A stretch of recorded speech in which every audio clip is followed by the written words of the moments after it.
নিন্দা বা প্রশংসা কোনোটা করতেই পয়সা লাগে না, তবুও মানুষ প্রশংসা থেকে অন্যের নিন্দাই বেশি করে।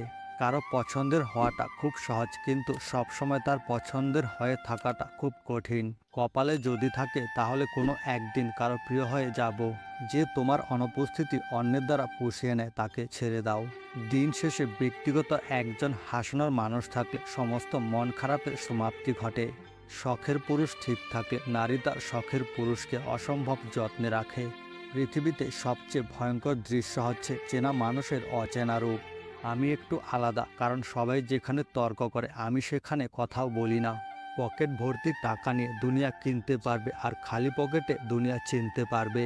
আমি তোমাকে এতটাই ভালোবাসি যে সব প্রার্থনা শুধু তোমারই নাম আসে। প্রিয়, বিনা স্বার্থে, বিনা অর্থে, বিনা উদ্দেশ্যে, বিনা কারণে খুব ভালোবেসেছিলাম তোমায়।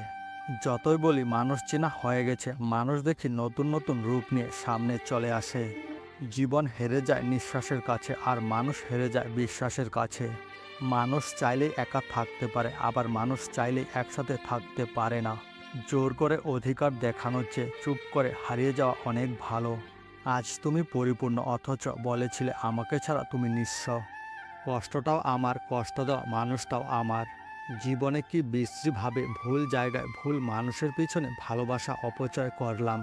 অহংকার মিশে যাবে মাটিতে, ছাই হয়ে যাবে শরীর। আজ যে রাজা কাল সে ফকির, মামা পুরো খেলাটাই ঘড়ির।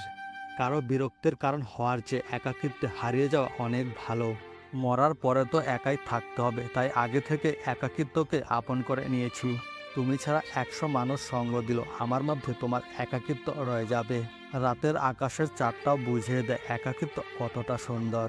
বন্ধুরা, কথাগুলো কেমন লাগলো? যদি ভালো লাগে তাহলে আমার পাশে থাকতে তোমরা ভুলবে না।